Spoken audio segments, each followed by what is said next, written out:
네, 수요 예배 오신 여러분들을 환영합니다. 네, 5월 달이 됐죠. 꽃이 화사한데요. 옆에 계신 분들이랑 인사 한번 하시죠. 꽃보다 당신이 아름답습니다. 교회에서 거짓말 하는 거 아니니까 진심을 담아서 그렇게 인사해 주십시오. 네, 주님께서 우리를 향해서 아름다운 자연을 이렇게 펼쳐 주셨습니다. 사랑한다 하면서 선물처럼 펼쳐주셨는데 감사한 마음 담아서 주님께 우리 찬양하겠습니다. 찬송가 442장 저 장미꽃 위에 있을 함께 찬양하시겠습니다.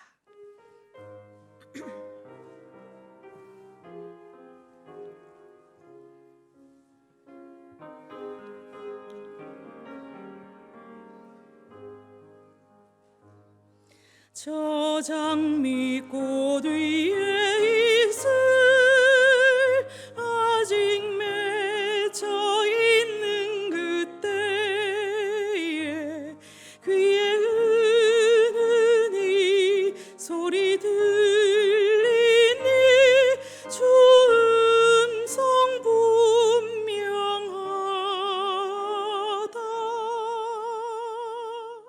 주님 나와 동행을 하면서 나를 친구 삼으셨네. 우리 서로 받은 그 기쁨은 알 사람이 없도다. 그 청한 주의 음성 오는 새도 잠잠케 한다. 내게 들리던 주의 음성이 늘 귀에 쟁쟁하다.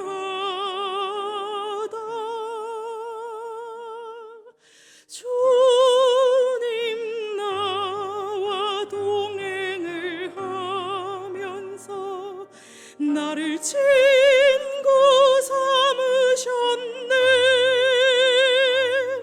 우리 서로 받은 그 기쁨은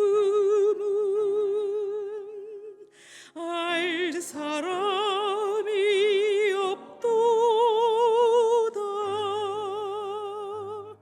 밤 깊도록 동산 안에 주와 함께 있으려 하나. 괴로운 세상에 할 일 많아서 날 가라 명하신다. 주님 나와 동행을 하면서 나를 친구 삼으셨네. 우리 서로 받은 그 기쁨은 알 사람이 2절 3절 하시겠습니다. 그 청한 주의 음성 오는 새도 잠잠케 한다. 내게 들리던 주의 음성이 늘 귀에 쟁쟁하다. 주님 나와 동행을 하면서 나를 친구 삼으셨네.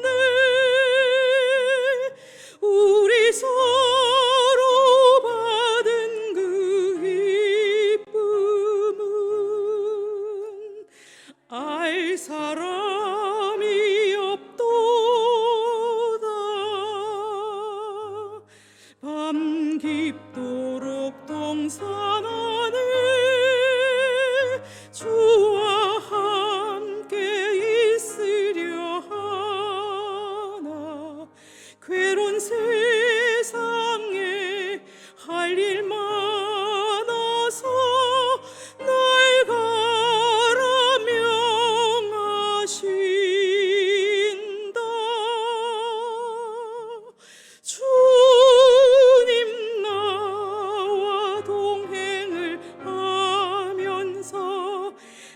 친구 삼으셨네.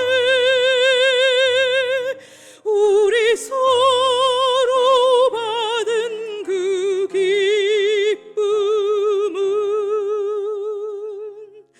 알 사람이 없도다.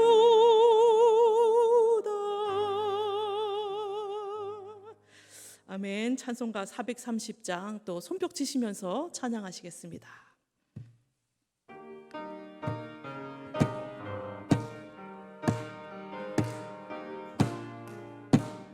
주와 같이 길 가는 것 즐거운 일 아닌가.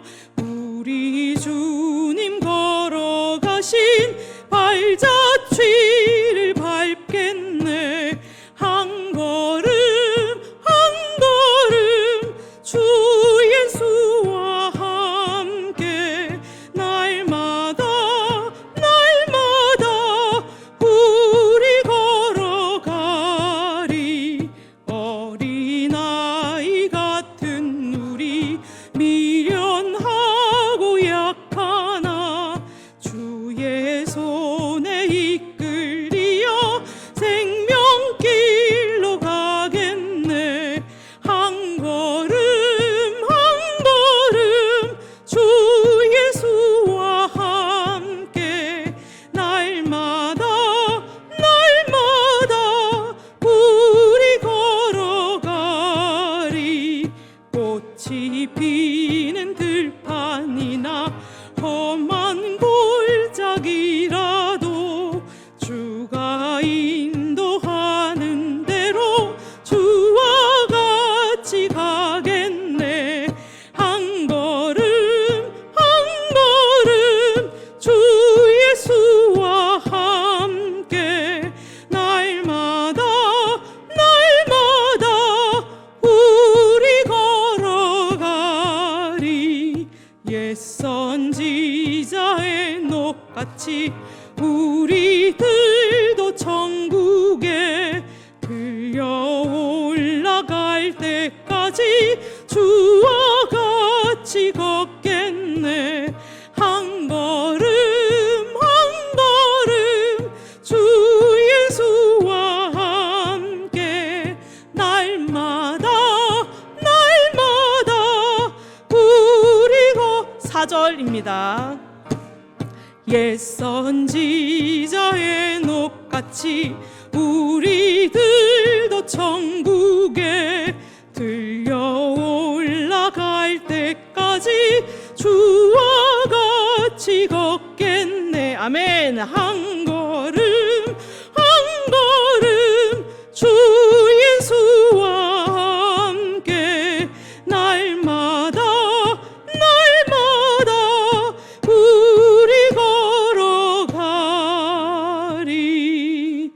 한 걸음 한 걸음 주 예수와 함께 날마다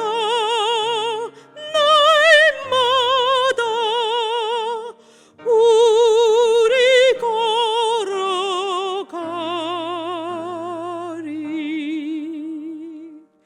이 시간 우리 함께 기도했으면 좋겠습니다. 세상과 버타는 삶이 아니라 주님과 동행하는 삶, 그 걸음 걸을 수 있는 우리 모두가 될 수 있게 주님 붙잡아 주십시오 하고 기도해 주시고, 또 예배 가운데 주시는 그 말씀 붙잡고 가고자 하오니 주님의 말씀을, 주님의 뜻을 깨닫는 이 예배 시간이 되게 해 주십시오. 이를 위해서 세우신 목사님 붙들어 주시기를 이 시간 함께 통성으로 기도하시겠습니다.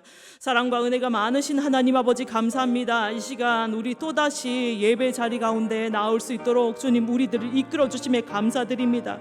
주여 하나님 아버지, 이것이 주님께서 우리들에게 베푸시는 크나큰 복임을 또한 깨닫는 이 하루가 될 수 있도록 도와주시고, 또 하나님 예배 가운데 들려질 주님의 말씀 가운데 주여 우리의 귀를 열어, 우리의 눈을 열어, 마음을 열어, 영혼을 활짝 열어 아멘으로 주님 화답할 수 있는 믿음의 사람들, 그 믿음의 마음밭이 될 수 있도록 주님 우리 마음밭을 기경하여 주시옵소서.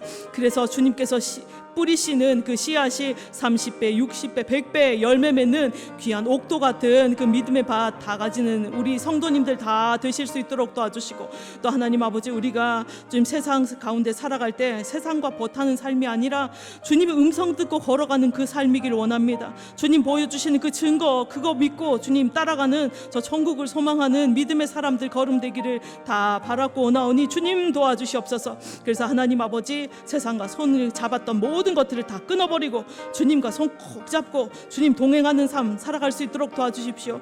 감히 주님께서 나를 친구라, 친구 삼아 주신다, 친구 되어 주신다 하셨습니다. 그 주님께 모든 것들 구하고 주님께 또한 모든 것들 응답받으며 주님 주시는 그 기쁨으로 한 걸음 한 걸음 나아가는 우리 모두가 될 수 있도록 도와주십시오. 이 예배 가운데 주님 성령님 임재하여 주셔서 우리 성도님들 마음을 주님께서 어루만져 주시고 눈물 닦아 주시고 주님 위로해 주시고 평안을 허락하시고 주님으로 충만한 예배 시간 될 수 있도록 도와주시옵소서. 이를 위해서 세우신 우리 목사님 주여 강건케 하시되 영육으로 강건할 수 있도록 주님 붙잡아 주시옵소서. 그 성대를 지켜주시고 영혼을 지켜주시고, 또한 하나님 아버지 목양하실 때 말씀 전하실 때 오로지 주님의 말씀을 온전히 전하는 그 귀한 목사님으로 쓰일 수 있도록 주님 붙들어 주시기를 간절히 바라고 원합니다. 주님, 사랑과 은혜가 많으신 하나님 아버지 감사합니다. 오늘도 우리에게 쉴 만한 물가 주님, 또 푸른 초장에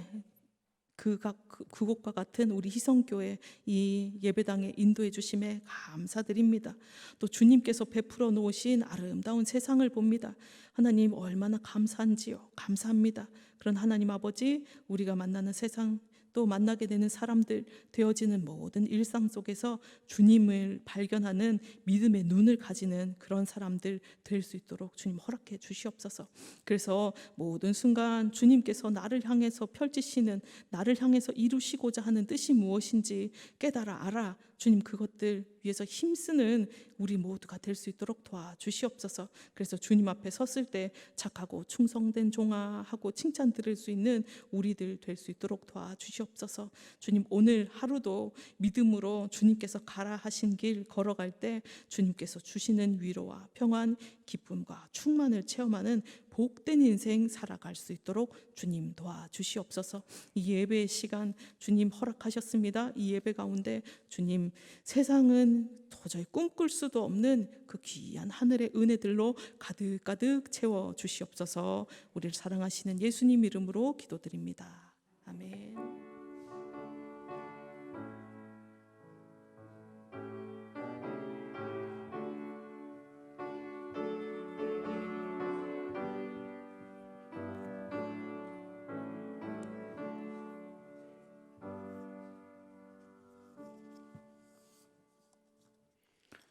이 시간 하나님께서 우리에게 주신 말씀은 잠언 6장 6절에서 19절의 말씀이 되겠습니다. 잠언 6장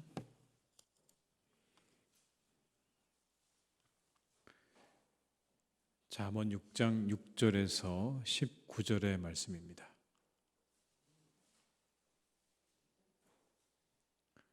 잠언 6장 6절에서 19절의 말씀, 구약성경 916쪽에 있는 잠언 6장 6절에서 19절의 말씀을 한 절씩 교독하시겠습니다.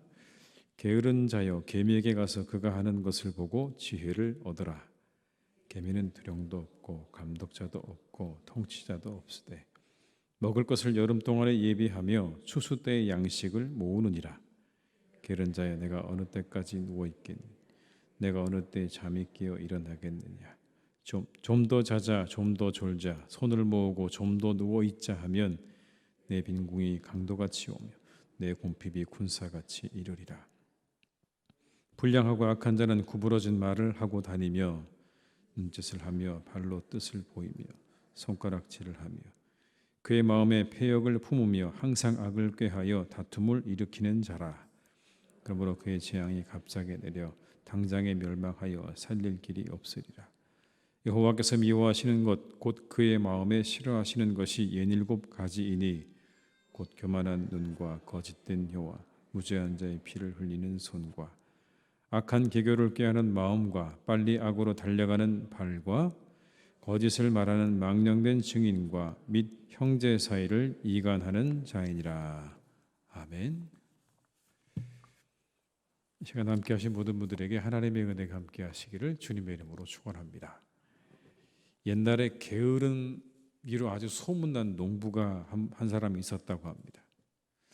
그날도 역시 다른 사람들은 다 밭으로 일을 하러 갔는데 본인만 집에서 혼자 하루 종일 빈둥거리고 있는 겁니다. 나른한 오후에 대청마루에 앉아있다 보니까 잠이 듭니다. 이상한 소리가 들려서 보니까 무슨 소린가 살짝 눈을 떠서 보니까 대낮에 아주 간 큰 도둑이 담을 넘고 있는 거예요. 도둑이 담을 넘는 그런 소리였습니다. 근데 그 상황에서도 이 농부는 잠이 들면서 이렇게 말했습니다. 도둑이네. 저놈 담장을 넘어 마당에 들어오기만 해봐라. 그리고 잠이 들었습니다. 다시 쿵 소리가 났습니다. 보니까 이 농부가 눈을 보니까 드디어 담을 넘어왔습니다. 살금살금 이제 마당으로 걸어 들어오고 있습니다. 그러자 이렇게 농부가 다시 또 잠이 들면서 말을 합니다. 집안에 들어오기만 해봐라. 농부가 깊이 잠든 줄 알고 그렇게 집 안으로 들어오는 이 농부 옆을 지나서 안방으로 들어갑니다. 잠에 취한 농부가 또 이렇게 중얼거립니다. 저놈이 안방으로 들어가네. 뭘 가지고 나오기만 해봐라. 들어가서 다 뒤져가지고 좋은 걸 다 가지고 나왔습니다. 그리고 대문으로 나가는 거예요, 여러분. 뭐 워낙 많이 들었으니까 대문으로 나갈 수밖에 없겠죠. 그랬더니 주인이 하는 말이 이랬다고 얘기합니다. 이놈 다시 오기만 해봐라. 게으른 자, 게으른 자에 대한 그런 이야기 아닙니까, 여러분? 게으른 자가 누굽니까? 오늘 본문에 의하면 게으른 자는 이런 뜻입니다. 늦추다, 머뭇거리다 라는 그런 뜻의 동사입니다. 그러니까 뭔가 일을 계속해서 뒤로 미루는 사람을 말하는 거예요. 늦추고 미루고 그리고 계속해서 머뭇거리는 사람을 가리켜서 게으른 사람이라고 말을 합니다. 근데 여러분, 그렇게 게으른 사람의 특징이 한 가지 오늘 본문에 나오죠. 뭐죠? 잠을 자는 겁니다. 그렇게 잠을 자는 겁니다. 9절로 11절의 말씀을 제가 읽어드릴게요. 게으른 자야, 내가 어느 때까지 누워 있겠느냐? 내가 어느 때 잠이 깨어 일어나겠느냐? 좀 더 자자, 좀 더 졸자, 손을 모으고 좀 더 누워 있자 하면 내 빈궁이 강도같이 오며 내 곤핍이 군사같이 이르리라. 그냥 계속해서 잠을 청하는 거예요. 게으른 사람의 특징, 잠을 청하는 겁니다. 근데 여러분, 이건 잠을 청한다는 말도 되지만 한편으로 보면 이건 또 다른 의미가 있는 거죠. 아무것도 하지 않는다는 의미입니다. 잠을 자는 사람은 아무것도 하지 않죠, 여러분. 그 사람이 뭐 움직이는 일상의 일들을 하지 않잖아요. 잠자면서 밥 먹는 사람 보셨습니까, 여러분? 그런 사람은 없잖아요. 아무것도 하지 않습니다. 물론 아무 할 일이 없으니까 잠이 들기도 하지만 잠이 들었다는 의미는 아무것도 하지 않는다는 상태를 의미합니다. 물론 여러분, 우리가 잠자는 거 꼭 필요하죠. 잠을 자지 말라는 건 아니죠. 잠을 자야 합니다. 근데 자야 할 때 자고 깨어 있어야 할 때 깨어 있어야죠.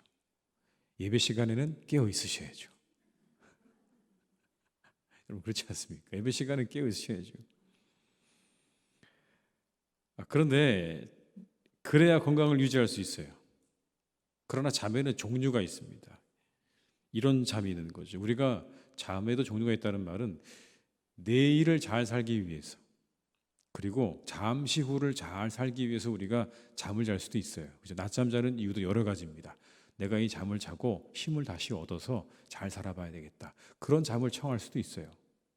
그런가 하면 그냥 내게 주어진 시간의 이 무료함을 달래기 위해서 잠을 잔다는 거죠. 그건 게으른 거예요. 내게 주어진 그 시간을 그냥 잘 지나가기 위해서, 이 시간 내가 별로 할 일이 없으니까 잠이나 자자, 이렇게 되면 게으르다는 겁니다. 뭔가 그 다음에 있을 일들을 위해서, 내가 재충전을 위해서, 생산적인 시간을 위해서 내가 쉼을 갖고 잠을 자는 건 그건 좋은 거지만, 할 일이 없어서 우리가 잠든다, 그리고 시간이 남기 때문에 내가 잠을 청한다는 것은 우리가 게으른 것의 표시다라는 겁니다. 그렇다면 왜 사람들이 게으름에 잠을 자는 걸까요? 그 이유는 이런 겁니다. 삶의 계획과 목표가 부족하기 때문에 그런 거예요. 우리가 가지고 있는 삶의 계획과 목표를 잘 세우고 나가야 되는 이유가 여기 있는 겁니다. 왜냐하면 그렇지 않으면 우리에게 게으름이 찾아오거든요. 시간은 어김없이 우리에게 다가오고 그리고 지나가 버립니다. 여러분 그렇지 않으세요? 시간은요 어김없이 다가옵니다. 그리고 지나갑니다. 정해놓은 시간은요 얼마나 빨리 다가오는지 모릅니다. 그리고 금방 지나가 버립니다. 그런데 그때가 되면 그 시간은 우리에게 뭔가를 요구합니다. 여러분 그렇죠? 우리에게 뭔가를 요구해요. 이게 무슨 말씀이냐면 갓난아이 때는 그냥 먹고 자면 되죠. 그냥 먹고 싸고 자면 돼요. 아무도 갓난아이에게 뭔가를 요구하지 않아요. 누구도 뭐라고 하지 않아요. 근데 시간이 지나서 학교를 가기 시작하면 시험을 치르기 시작합니다. 중간고사 보고 기말고사 보고 그리고 드디어 고3이 됩니다. 그러면 무슨 시험이 다가오죠? 수능이 다가오잖아요. 수능. 일생일 때 정말 중요한 시험이 눈앞에 다가옵니다. 그동안 봤던 시험하고는요 그냥 그 무게 자체가 달라요. 시간이 되면 그런데 반드시 치루어야 됩니다. 그 시간 어김없이 다가오는 거죠. 그때를 준비하는 거죠. 그런데 어떤 아이들은 그때를 거부하기도 하죠. 나는 시험 안 볼 겁니다. 시간은 어김없이 다가오는데 그 시간을 거부하는 거예요, 여러분. 그렇다고 그 시간이 안 옵니까? 내가 그 시간을 거부한다고 그 시간이 안 와요? 오죠. 시간은 어김없이 오는 겁니다, 여러분. 사람의 인생 가운데 가장 엄중한 심판자가 있다면 그건 시간이에요. 그리고 시간이 지나서 결혼도 해야 되고 직장도 들어가야 되고 이런 우리가 살아가는 인생의 시간표마다 시간들이 되면 우리에게 요구하는 것들이 늘 있다는 겁니다. 근데 그건 준비 없이 이루어지지 않는다는 거예요. 우리의 대학 진학과 그리고 결혼과 취업과 그리고 이후에 아이를 낳고 기르고 양육하는 이 모든 것들은 다 우리에게 끊임없이 다가오고 있는 누구에게나 똑같이 다가오고 있는 시간인데 그 시간들을 잘 준비하지 않으면 그 시간들은 그냥 우리가 맞이하기는 하지만 굉장히 허무하게 그 시간을 맞이할 수밖에 없는 그것이 바로 우리 인생이라는 거죠. 그래서 우리가 여러분 그 인생을 잘 살아가기 위해서는 인생의 시간표를 따라서 우리의 계획과 목표를 잘 세우고 그 시간들 우리가 잘 채워나가야 그래야 그때 우리가 그 시간이 우리에게 뭔가 요구할 때 그 시간을 우리가 잘 지나갈 수가 있게 되는 것 아니겠습니까? 우리에게 주어진 일들에 대한 책임감과 성실함이 있다면 그래서 우리는 쉽게 잠들 수 없는 거죠. 게으름은 삶의 계획과 목표가 희미할 때 더욱 생겨나게 됩니다. 그래서 우리가 게으름을 벗어나려면 우리의 삶의 계획과 목표를 회복하는 것이 우선입니다. 내가 뭘 해야 할까? 무엇을 하고 살아야 할까? 그 목표를 향해 내가 오늘은 뭘 해야 할까 하는 그런 목표와 계획이 분명하지 않으면 우리는 게을러지기 쉬운 그런 존재들입니다. 우리 자체가 그래요. 그렇게 게으름에 빠진 사람에게 오늘 솔로몬이 권면합니다. 이렇게 해요. 개미에게 배워라. 6절의 말씀 보세요. 게으른 자여 개미에게 가서 그가 하는 것을 보고 지혜를 얻으라. 참 하찮아 보이는 개미에게 뭐라고요? 배워라. 개미에게도 배울 것이 있다. 그런 말 아닙니까? 그런데 이렇게 얘기합니다. 7절과 8절의 말씀을 한번 같이 읽어보겠습니다. 개미는 두령도 없고 감독자도 없고 통치자도 없으되 먹을 것을 여름 동안에 예비하며 추수 때의 양식을 모으느니라. 개미는 두령도 감독자도 통치자도 없는데 어떻게 한다고요? 먹을 것을 여름 동안에 열심히 예비하고 추수 때에 양식을 모은다. 그렇게 말을 합니다. 누가 감독하는 사람도 없다는 거예요. 그런데 열심히 일을 한다는 겁니다. 이게 어떤 의미일까요?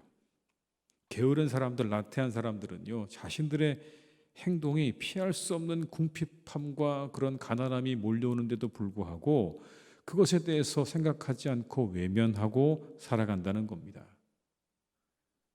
근데 그렇게 사람들이 자신에게 다가오는 그 시간들을 준비하지 않고 살아가는 이유 중에 하나가 뭐냐면 자신이 해야 될 그런 일에 대해서 주도성이 없기 때문이라는 거예요. 자기 주도성이 없기 때문이라는 겁니다. 사람들은 어떤 존재라는 걸 말하는 겁니까? 개미만도 못하다는 얘기예요. 어떤 면에서는요. 개미는 그냥 자기가 알아서 모든 일을 다 하는 거예요. 때가 되면 양식을 모으고 또 모으고 또 모아서 겨울을 지날 그 모든 양식들을 채워나가는 게 개미입니다. 자기의 삶의 주도성을 가지고 있는 거예요. 그런데 사람들은 두령과 감독과 통치자가 있어야 비로소 뭐 한다고요? 움직이기 시작한다는 걸 이렇게 말하는 거예요. 그러니까 훨씬 더 사람이 어떻다는 겁니까? 개미만도 못하다는 얘기예요. 주도성이 없다는 거예요. 누군가 자기를 감시하고 그리고 다스리고 그리고 이야기를 해야만, 그래야만 움직이는 존재가 바로 사람이에요. 그러니까 여러분, 게으름을 극복하는 방법 가운데 오늘 성경은 이걸 제시하고 있는 거예요. 자기 주도성을 가지고 살아가야 된다는 겁니다. 누군가 다른 사람 눈치를 보고 살아가서는 게으를 수밖에 없다는 거예요. 당신의 삶을 자기 주도적으로 살아가라, 그런 이야기입니다. 개미처럼 내가 지금 뭘 해야 하는 때인지를 정확하게 인식을 하고 그것에 맞추어서 부지런히 자기가 스스로 자기의 삶을 만들어가지 못하면 사람들은 금방 게으름에 빠질 수밖에 없다라는 그런 얘기 아니겠습니까? 사랑하는 우리 교우 여러분, 여러분 어떤 인생의 때를 살아가고 계십니까? 여러분의 인생의 때에 꼭 맞는 그 일을 내가 정말 주도적으로 잘하고 살아가시기를 주님의 이름으로 축복합니다. 그래서 오늘 이 개미처럼 두령도 감독자도 통치자도 없지만, 그러나 내가 해야 할 일을 시간표를 따라서 하나하나 부지런하게 내 스스로, 자신 스스로 그 일들을 감당하며 살아갈 줄 아는 그런 성도님들이 되시기를 주님의 이름으로 축복합니다. 그 사람에게 뭐가 있는 겁니까? 여러분, 풍요가 있고 풍성함이 있는 거예요. 게으른 사람은 뭐라고요? 가난하고 궁핍해진다. 영적으로도 똑같아요, 여러분. 영적으로도 똑같아요. 내가 지금 뭘 해야 할 때인지를 모르면 영적으로 가난한 삶을 살아갈 수밖에 없어요. 내가 예배하고 내가 기도하고 내가 찬양해야 될 때를 모르면, 그러면 우리 영혼은 여러분 궁핍해집니다. 누군가 다른 사람에 떠밀려서 그렇게 예배하고 그렇게 찬양하고 그렇게 기도하는 삶 살지 마시고요. 이 시간은 내가 기도해야 될 시간이고 내가 찬양해야 될 시간이고 내가 예배해야 될 시간이라는 믿음을 가지고 그렇게 하나님 앞에 풍성한 삶을 누리며 살아가시기를 주님의 이름으로 축복합니다. 여러분, 오늘 본문에는 그렇게 또한 그 게으름에 대해서도 말씀하시지만 불량하고 악한 사람에 대해서도 말씀하고 있어요. 이런 사람 악한 사람이다, 불량하다. 여기 나오는 불량한 사람 12절에 이렇게 말씀하죠. 불량하고 악한 자는 구부러진 말을 하고 다니며. 이 불량하다는 말은 이런 뜻입니다. 아주 쓸모없다, 사악하다, 불경건하다, 그런 뜻인데 그 사람들이 하는 특징이 뭡니까? 구부러진 말을 하고 다닌다. 구부러진 말이 뭘까요? 거짓말하고 다닌다는 얘기입니다. 사방에 거짓말을 하고 다닌다. 미국의 방송 매체 가운데 폭스 방송사라는 데가 있습니다. 폭스 방송사. 여러분, 여기가 지난 대통령 선거 후에 계속해서 뭘 제기했냐면 미국의 대통령 선거가 부정이 있었다, 이걸 얘기했어요. 폭스 방송사라는 게. 그래서 우리가 잘 아는 대로 바이든 대통령은 불법으로 당선됐다, 이런 얘기입니다. 근데 그 불법 선거의 이유가 어디 있다고 얘기했냐면 투개표기를 제조한 업체가 문제가 있다, 이렇게 얘기를 하는 거예요. 과정이라기보다 투개표기를 만든 그 제조업체 도미니언이라는 곳이 문제가 있다, 그런 이 투표는 이거 잘못됐다라는 이야기를 끊임없이 제기를 했어요. 그 소송이 걸렸습니다. 최근에 판결이 어떻게 됐냐면 그렇게 폭스 방송사가 도미니언 제조업체에 7억 8,750만 달러를 배상하기로 합의하고 끝났어요. 감이 안 오시죠? 얼굴 표정들이 감이 안 오시네. 제가 말씀드릴게요. 1조 준비하시고 1조 391억 원, 여러분. 자그마치 1조를 주고 합의를 했어요. 근데 그렇게 이 폭스 방송사가 거짓말한 것이 그걸로 끝난 게 아닙니다. 왜냐하면 그 이후에 2021년 1월에 트럼프 지지자들이 연방미의회 의사당에 들어가서 난동을 부리는 초유의 사태가 있었어요. 왜요? 이 사건 때문에, 이 일 때문에. 이 폭스 방송사가 온 사방에다가 다 이 선거가 부정이라고 그런 말을 하다가 그것 때문에 결국에는 트럼프의 지지자들이 의회 의사 그 땅 안까지 난입을 하는 일이 일어나게 된 겁니다, 여러분. 거짓말에 가져다주는 폐해가 얼마나 큰지를 우리에게 보여주는 사례죠. 그래서 그것에 합당하게 참 미국이라는 나라는 그런 면에서 멋진 것 같아요. 거짓말을 했는데 그 거짓말이 너무나 큰 거짓말이니까 여러분 얼마라고요? 1조를 배상하라는 그런 판결과 함께 모든 게 다 끝났어요. 합의를 보고 끝난 거예요.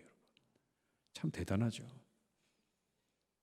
이렇게 구분말을 하고 다니는 것, 거짓말을 하고 돌아다니는 사람들 악한 자들이다. 13절의 말씀을 또 한번 같이 읽어볼까요? 13절입니다. 눈짓을 하며 발로 뜻을 보이며 손가락질을 하며. 여러분 이 구절을 딱 읽는데 떠오른 영화 한 편이 있었습니다. 타짜라는 영화. 타짜가 뭐죠, 여러분?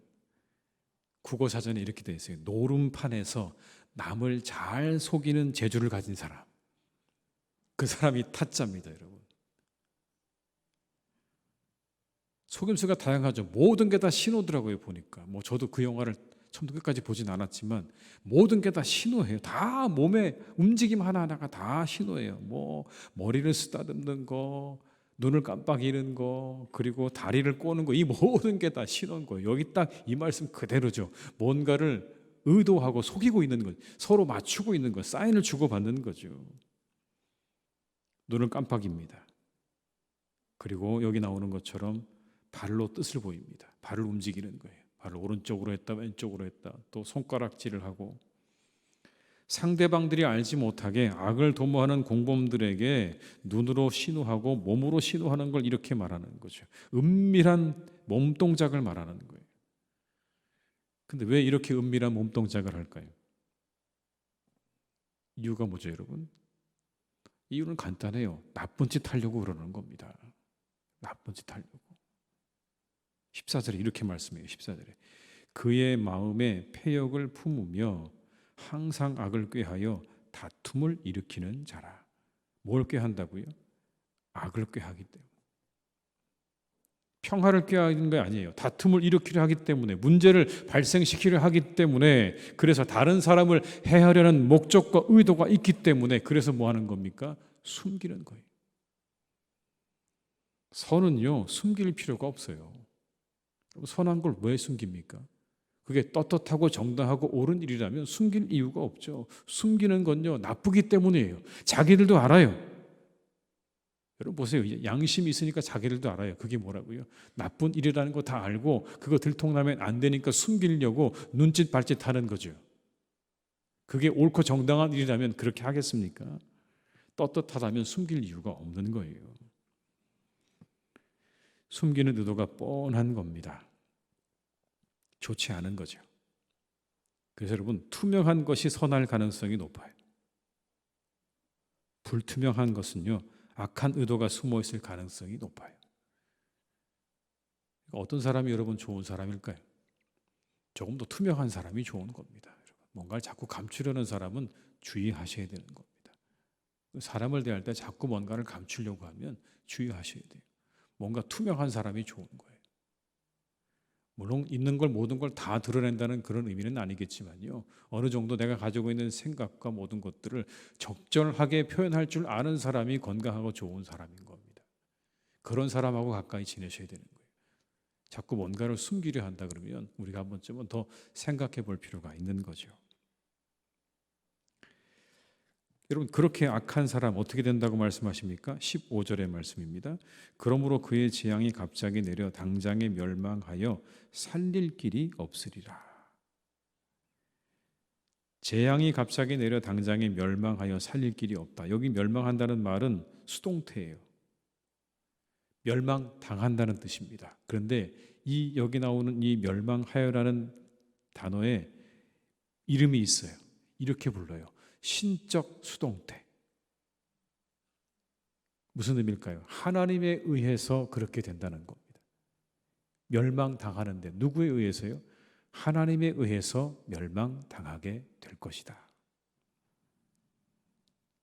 그래서 그 뒤에 나오는 내용이 뭡니까? 살릴 길이 없다는 이 말은 하나님이 손을 보시기 때문에 누구도 그것을 막아설 수 없다는 이야기입니다. 그렇게 하나님의 심판이 임하면 아무도 그것을 막을 수 없다. 무용지물이다. 두 개의 단어가 눈에 들어오죠. 이겁니다. 갑자기 당장에. 갑자기 당장에.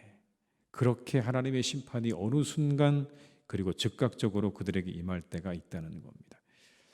하나님의 심판은 이렇게 갑자기 그리고 즉각적으로 행해지게 된다라는 것이죠. 그래서 우리가 이 악한 것에 대해서 주의해야 되는 것이고 또 우리가 이 말씀을 기억해야 하는 겁니다. 여러분 16절의 말씀 한번 같이 읽어볼까요? 여호와께서 미워하시는 것 곧 그의 마음에 싫어하시는 것이 67가지이니. 이어서 나오는 것도 하나님께서 싫어하시는 것이라고 되어 있는, 여기 싫어한다는 말은 여러분 그냥 단순히 내가 너 미워 이런 정도의 것이 아닙니다. 여기 나오는 싫어한다는 건 구역질이 나는 걸 말하는 것. 하나님께서 구역질 하시는 것, 아주 하나님께서 가증스러워 하시는 것, 정말 너무너무 고개를 절레절레 흔드시면서 싫어하시는 것이 있는데 다음과 같은 것들이다 라고 말을 하고 있습니다. 여러분 17절로 19절의 말씀을 제가 읽어드리겠습니다. 곧 교만한 눈과 거짓된 혀와 무죄한 자의 피를 흘리는 손과 악한 계교를 꾀하는 마음과 빨리 악으로 달려가는 발과 거짓을 말하는 망령된 증인과 및 형제 사이를 이간하는 자이니라. 이 7가지를 하나님께서 미워하신다. 아주 가증스럽게 몹시 싫어하신다라는 거예요. 근데 여러분 여기 나오는 이 내용들을 보면요, 주로 어떤 겁니까? 사람과 사람 사이의 관계에서 일어나는 일들이에요. 교만한 눈, 거짓된 혀, 무죄한 자의 피를 흘리는 손, 악한 계교를 꾀하는 마음, 악으로 달려가는 발, 거짓을 말하는 망령된 증인, 형제 사이를 이간하는 것, 이 모든 게 어떻습니까? 사람과 사람 사이에 일어나는 일이에요. 그렇죠? 그런데 이걸 어떻게 하신다고요? 하나님이요? 너무너무 싫어하신다라고 말씀하는 거예요. 죄는 기본적으로 사람과 사람 사이의 관계의 일입니다.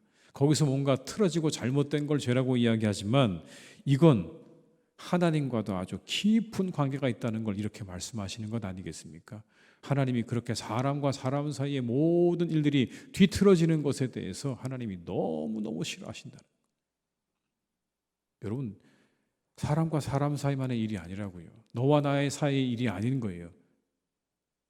너와 나 사이의 일처럼 보이지만 이미 그 순간 하나님이 그 일에 간섭하고 계시는 거예요. 그거 기억하셔야 돼요.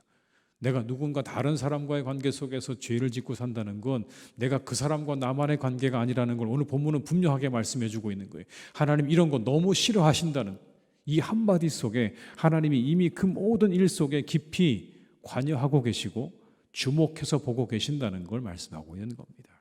왜 그럴까요? 이 모든 것에 공통점이 있어요. 그건 바로 파괴입니다. 파괴. 교만한 눈, 다른 사람보다 위에서 뭔가를 바라보는 그 눈은요, 나 자신과 다른 사람과의 관계를 파괴하는 거예요. 내가 누군가의 위에서 다른 사람을 내려다보듯이 그렇게 바라보는 그 눈, 다른 사람과 내 관계를 여러분 철저히 단절시키고 파괴시킵니다. 여러분 그런 사람 만나면 좋으시겠어요? 누군가 여러분을 위에서 아래로 내려보는 것처럼 그렇게 보는 사람 만나면 불편하죠. 누구나 다 불편합니다. 그런 사람하고 관계 맺고 싶지 않아요. 동등한 입장에서 나를 사랑해주는 사람과 우리가 지내고 싶은 거죠. 누군가 내 머리 위에서 나를 내려다보는 그런 사람과 우리가 친밀한 관계를 이어갈 수가 없어요. 거짓된 혀 역시 관계를 파괴하는 거죠. 여러분 모든 걸 다 파괴시키잖아요. 무죄한 자의 피를 흘리는 손이요 생명을 파괴하는 거죠. 다른 사람을 때려서 피 흘리게 하는 것, 생명을 파괴하는 일이에요. 악한 계교를 꾀하는 마음, 누군가의 영혼과 마음을 파괴하는 일이에요.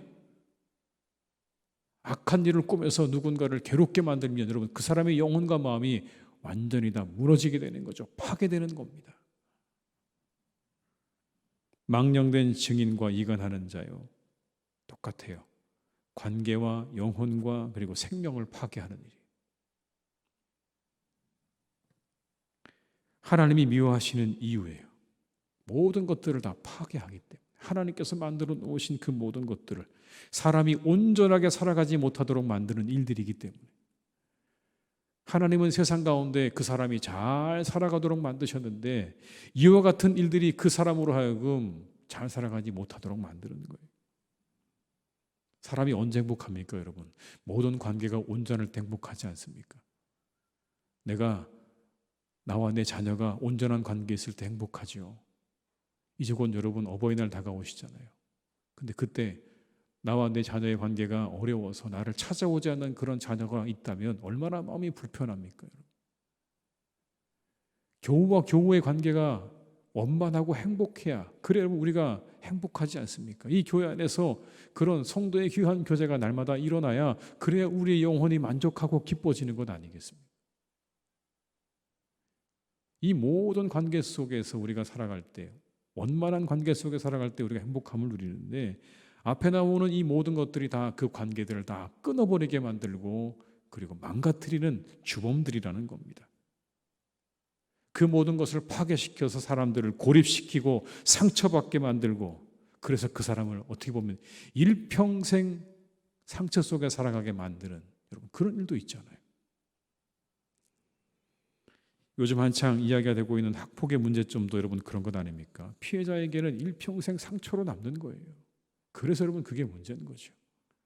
오히려 가해자들은요, 어릴 때 일이라 기억이 안 난다.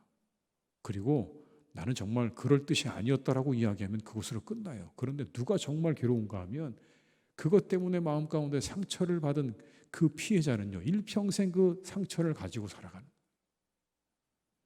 모든 폭력이 다 그래요. 오늘 본문에 나오는 이야기를 우리가 한마디로 정리한다면 폭력이에요. 가정폭력, 언어폭력, 성폭력, 학교폭력, 모두 피해자에게 지울 수 없는 상처를 남긴 그 상처, 그 가운데 그들이 일평생을 살아가게 되는 거예요. 그 자체로 큰 죄죠. 행복하고 기쁘고 즐겁게 살아가야 될 한 사람의 인생을 다 망친 건 여러분, 그건 정말 큰 죄예요. 하나님 앞에 죄인 거예요. 그 사람에게도 죄이지만 하나님 앞에 죄예요. 하나님이 그 사람 그렇게 살아가라고 이 땅에 내신 게 아니거든요. 행복하게 살아가라고 이 땅에 내신 그 사람의 인생을 망가뜨리는 일이야말로 가장 큰 죄인 거죠. 우리는 이와 같은, 그래서 일체의 폭력을 거부하고 살리는 자로 살아가셔야 돼요. 내가 어떻게 하면 저 사람을 살릴 수 있을까? 어떻게 하면 저 사람의 인생을 잘 살아가도록, 이 관계 속에서 행복하게 살아갈 수 있도록 내가 어떻게 하면 될까? 내가 어떤 말을 하면 될까? 여러분 그런 거 고민하며 살아가셔야 되는 거예요. 우리를 가리켜 이렇게 말씀하셨어요. 새로운 피조물이다. 이전 건 지나갔으니 보라 새 것이 되었도다. 근데 고린도후서 5장 18절 19절에 이렇게 말씀합니다. 같이 읽어보겠습니다. 모든 것이 하나님께로서 났으며 그가 그리스도로 말미암아 우리를 자기와 화목하게 하시고 또 우리에게 화목하게 하는 직분을 주셨으니 곧 하나님께서 그리스도 안에 계시사 세상을 자기와 화목하게 하시며 그들의 죄를 그들에게 돌리지 아니하시고 화목하게 하는 말씀을 우리에게 부탁하셨느니라. 아멘. 여러분 우리가 왜 새로운 피조물이라고요? 화목하게 하는 직분을 받았기 때문에. 이렇게 세상은 이 잠언에 나오는 말씀처럼 이렇게 살기가 훨씬 더 쉬울지 몰라요. 이간하고 거짓 증언하고 다른 사람 때리고 힘들게 만들고 거짓말하고, 여러분 그렇게 살아가기가 훨씬 더 우리에게 적합할지도 몰라요. 그런데 예수님은 우리에게 말씀하십니다. 너희는 새로운 피조물이다. 화목해 하는 직분을 내가 너희에게 주었다. 우리 그런 사람들입니다. 나는 화목해 하는 직분을 받은 거예요. 다른 사람 살리라고 우리를 부르셨어요. 진정한 지혜자는 살리는 자이고 화목해 하는 자입니다. 여러분의 주변이 늘 여러분을 때문에 화목할 수 있기를 주님의 이름으로 축복합니다. 야, 정말 그 사람 오면 우리 분위기가 참 좋아진다. 화목하게 되어진다. 그의 그 한마디와 그의 그 모습이 우리에게 얼마나 평안을 주는지 모른다. 여러분이 가시는 곳이 그렇게 되기를 축복합니다. 여러분이 가시는 곳마다 그런 평화가, 그런 화평과 행복함이 넘쳐나는 복된 삶이 되시기를 주님의 이름으로 축원합니다. 우리 한번 서로 인사하실까요? 화목하게 하는 자로 삽시다. 이렇게요. 네. 우리 한번 이 시간 기도하시겠습니다. 기도하실 때 하나님, 우리 영적인 게으름에 빠지지 않게 하시고 하나님의 기쁨 되는 자로 살게 하시옵소서. 우리 교회 평안하에 든든히 서가는 교회가 되게 하옵소서. 성령 충만, 말씀 충만, 기쁨 충만하게 하시옵소서. 우리 한번 이 시간 이것을 위해서, 이 두 가지 위해서 합심해서 우리 통성으로 기도하시겠습니다. 사랑이 많으신 아버지 하나님, 이 시간 간절히 원합니다. 하나님, 우리 가운데 함께 하시는 아버지 하나님, 우리의 영적인 게으름에 빠지지 않기를 간절히 원합니다. 영적인 게으름에 빠지지 않게 하시고 하나님의 기쁨 되는 자로 살아가게 하시옵소서. 주님의 기쁨이 되는 자로 살아가게 하여 주시옵소서. 아버지, 우리 모두가 영적인 게으름에서 벗어나기를 간절히 원합니다. 아버지, 우리가 다가오는 인생의 때를 기억하며 하나님, 내가 무엇을 해야 할까? 내 인생의 때 지금 내가 무엇을 해야 할까? 하나님, 우리가 잘 깨달아 하는 은혜가 우리 가운데 있기를 간절히 원합니다. 하나님께서 우리 모두가 영적으로 부지런한 삶을 살기 원합니다. 하나님의 기쁨이 되는 자로 살아가게 하시옵소서. 하나님의 기쁨 되는 자로 살게 도와주시옵소서. 아버지, 영적인 잠에 빠져서 아무것도 하지 않는 그런 게으른 자로 살지 않도록 붙잡아 주옵시고, 오늘은 내가 무엇을 해야 할까? 하나님, 정말 우리가 기억하고 생각하고 준비하여서 우리 하루의 삶이 정말 게으르지 않고 부지런할 수 있기를 간절히 원하오니 하나님, 우리에게 은혜를 주시옵소서. 우리 가운데 함께해 주시옵소서. 하나님의 교회가 평안하고 든든히 서가기를 간절히 원합니다. 아버지, 우리 교회를 축복하셔서 아버지, 사랑하는 교회가 든든하게 세워지기를 간절히 원합니다. 평안하게 세워지게 하시옵소서. 든든히 서가게 하시옵소서. 성령과 말씀과 기쁨으로 충만하게 하시옵소서.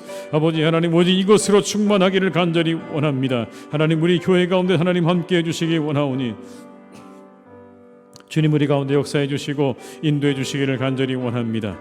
우리 가운데 함께해 주시기를 간절히 원합니다. 아버지 하나님, 모든 것들이 충만한 하나님의 교회가 되게 하여 주시옵소서. 주님, 한 번 더 기도하실 때는 우리나라 지켜주셔서 평화롭게 하시고 어려운 문제들이 잘 해결되게 하시옵소서. 한번 기도하시고요. 우리 선교사님들의 선교사역과 가정을 위하여서 한번 이 시간에 다시 한번 기도하시겠습니다.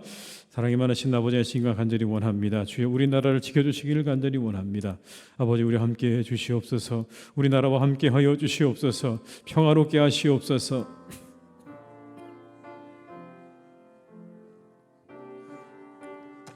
어려운 문제들이 잘 해결되길 간절히 원합니다.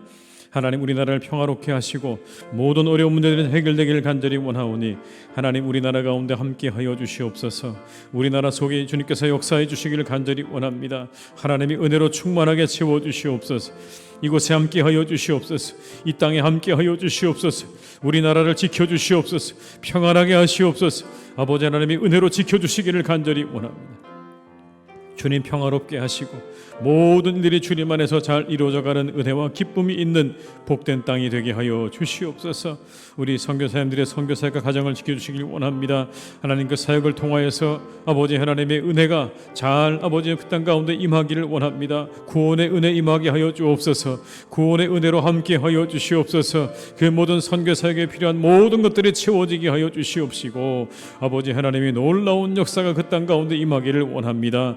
우리 선교사님들이 있는 곳마다 아버지 하나님의 은혜가 충만하기를 간절히 원합니다. 가정을 지켜주시기를 원합니다. 아버지, 모든 가정을 지켜주셔서 아버지 하나님, 그 가정이 평안하게 하시고 자녀들이 믿음 안에서 잘 자라는 은혜와 축복이 있게 하여 주옵시고 그들의 장래와 미래 가운데 아버지 하나님께서 은혜와 축복을 함께 해주시기를 간절히 원하오니 주님, 역사해 주시고 인도하여 주시옵소서. 아버지 하나님, 함께 하시고 우리 사랑하는 선교사님들의 선교사역과 가정 가운데 은혜와 축복을 내려 주시옵소서. 주님, 역사하여 주시옵소서. 아버지 하나님, 우리 모두가 영적인 게으름에 빠지지 않기를 간절히 원합니다. 우리가 언젠가 하나님 앞에 서야 한다는 것을 기억하며 부지런히 하나님, 우리의 삶을 믿음으로 잘 살아가게 하시옵소서. 하나님, 그래서 우리가 다시 주님을 만날 때 그 주님 앞에 우리의 삶의 열매들로 설 수 있기를 간절히 원하오니 주님, 우리 가운데 함께 하시고 동행하여 주시옵소서.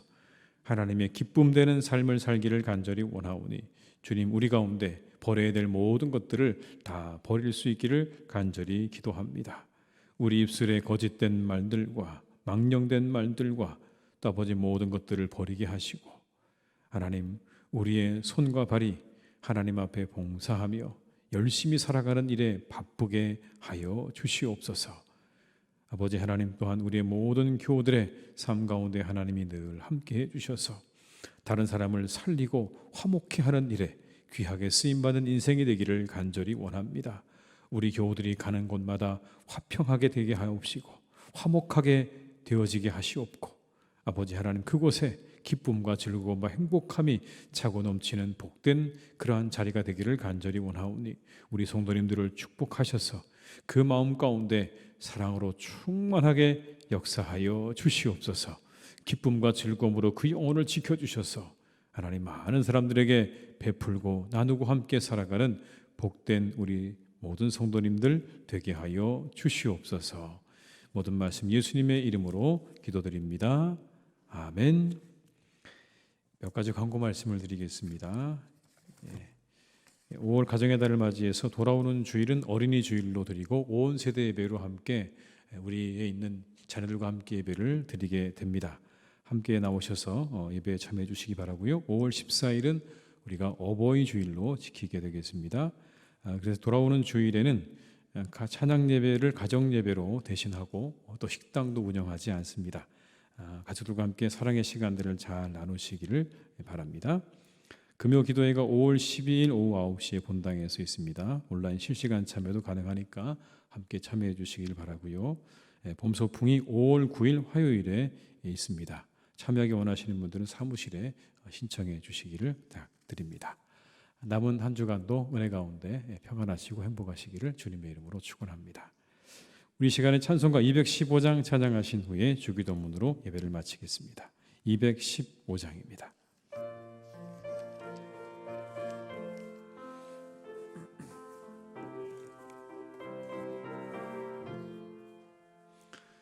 내 죄 속해 주신 주께 힘과 정성 다하니 나의 온갖 언행 심사 주를 위한 것일세. 내게 있는 모든 것을 주를 위해 바치리. 내게 있는 모든 것을 주를 위해 바치리.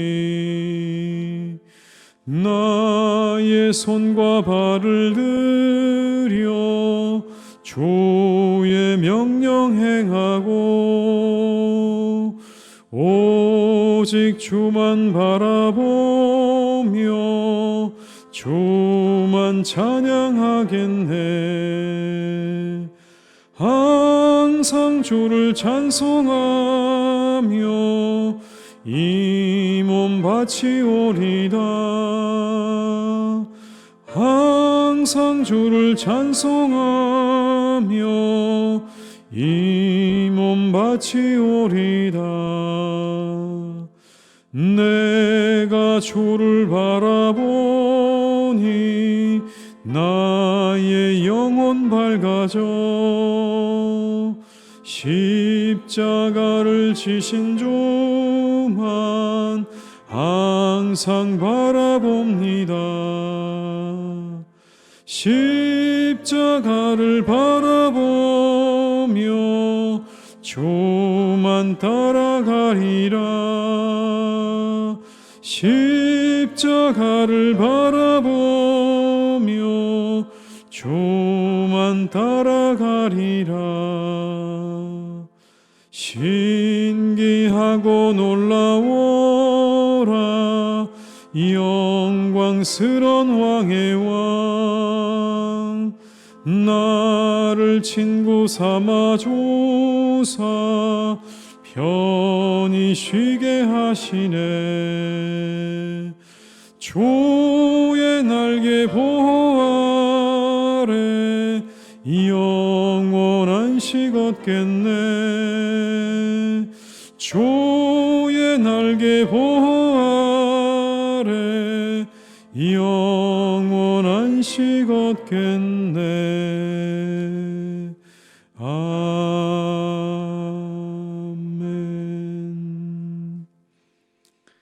하늘에 계신 우리 아버지, 아버지 이름을 거룩하게 하시며 아버지의 나라가 오게 하시며 아버지 뜻이 하늘에서와 같이 땅에서도 이루어지게 하소서. 오늘 우리에게 일용할 양식을 주시고 우리가 우리에게 잘못한 사람을 용서하여 준 것 같이 우리 죄를 용서하여 주시고 우리를 시험에 빠지지 않게 하시고 악에서 구하소서. 나라와 권능과 영광이 영원히 아버지의 것입니다. 아멘.